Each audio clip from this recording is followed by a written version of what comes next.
A alcaldesa Teresa Villaverde comprobaba esta mañá o resultado das obras levadas a cabo nos últimos meses na piscina municipal, que supuxeron un investimento duns 140.000 euros, con cargo ao Plan Único da Deputación da Coruña. Entre outras actuacións, as obras permitiron a sustitución do antigo pavimento e a ampliación da zona de praia. Conseguimos unha inversión importante, non para todo, pero que permiteu-nos facer cambios na sala de máquinas que eran imprescindibles porque non podía aguantar máis, no vaso que tiña perdas, non reformalo, sino cubrilo con material idóneo para as piscinas.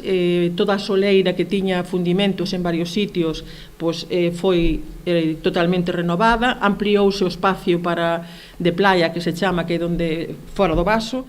Queda pendente para outra actuación a instalación de placas solares. Poderemos, no futuro, intentaremos conseguir tamén financiación para poñer placas solares que poda aproveitarse para a forro enerxético e ao mesmo tempo tamén subir uns gradiños, onde que sean 2, a temperatura da auga, pero estamos traballando nelo.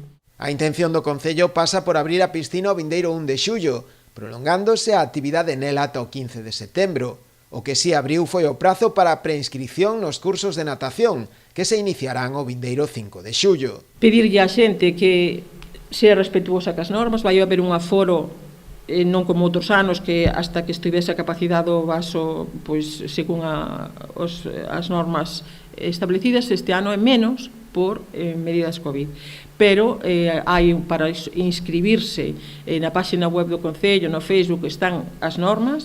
Incluso vai haber pasarela de pago para aquelas persoas que a queiran utilizar e que miren os bonos, para que eu creo que son super rentables os bonos para toda a tempada en vez de o baño esporádico, pero tamén teñen esa posibilidade.